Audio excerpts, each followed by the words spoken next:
একদিন আমার শাশুড়ি মা আমাকে বললেন, বৌমা তরকারিতে এত লবণ কেন? আমিও বলে দিয়েছি, আপনিই তো বলেছেন সংসারের সব কিছু মেপে করতে হয়, তাই আমিও তরকারিতে সবজি যতগুলো দিয়েছি ততটা পরিমাণের নুন দিয়েছি। শাশুড়ির জন্মদিনে শাশুড়িকে বললাম, মা আপনার জন্মদিনে কি উপহার দেব?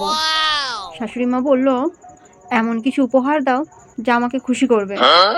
তখন অনেক ভেবেচিন্তে বললাম, ঠিক আছে মা, আমি পুরো 1 সপ্তাহ বাবার বাড়ি থাকবো।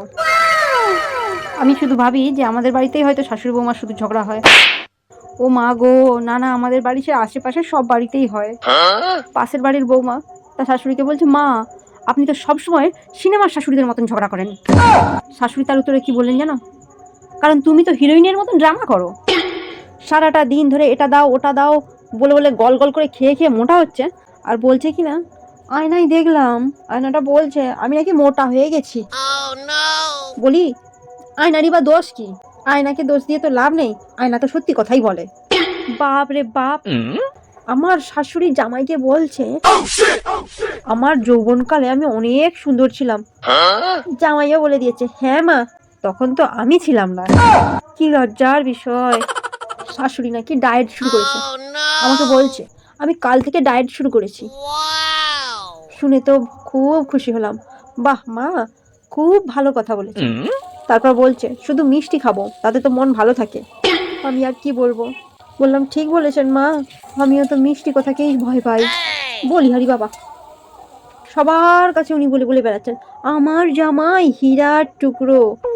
হ্যাঁ, হীরার টুকরো হবে না কেন, নিজের মেয়ের কথা শুনে ওঠে আর বসে। ওই রকমই যদি নিজের ছেলেটা করে তখন বলবে বোকা পাঁঠা একটা।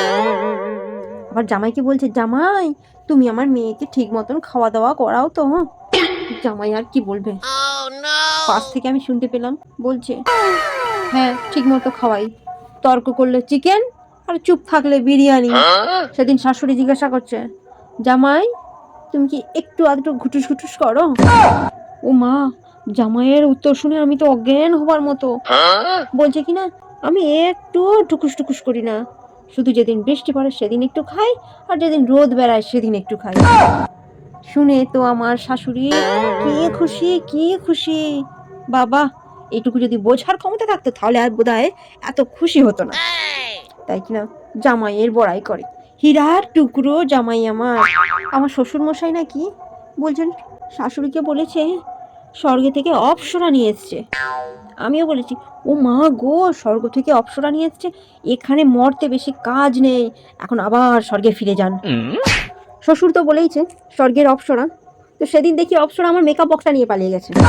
তারপর যখন জিজ্ঞাসা করলাম, মা আপনি আমার মেকআপ বক্সটা নিয়েছেন? উনি তখন উত্তর দিচ্ছেন, না গো আমি তো নিজেই প্রকৃত সুন্দরী। তাই বুঝি? তাহলে দেখুন আমার লিপস্টিকটা কিরকম আপনার ঠোঁটকে পালিয়ে গেছে, আপনার ঠোঁটের উপরে ল্যাপন দিয়েছে। আমাকে সংসারের নিয়ম শেখাতে এসছে, সংসার সুখের হলে বড়দের কথা শুনে চলতে হয়। রান্নার প্রতিযোগিতা করছে। আজকালকার দিনের মেয়ে আমরা, রান্না কি কম জানি? ঠিক আছে, তাও মানলাম যে শাশুড়িই জানে। তিনি আমাকে বলছেন আমি যদি একবার রান্না করতাম সবাই নাকি বাহবা দিত। আর কি, আমার করা রান্না নাকি খেয়ে সবাই হাসপাতাল যায়। সেদিন ননদের বাড়ি থেকে ননদের শাশুড়ি এসেছে, আমার রান্না খেয়ে কি প্রশংসা করছে, বলছে বৌমা কি সুন্দর রান্না হয়েছে। আবার কার কাছে করছে জানো?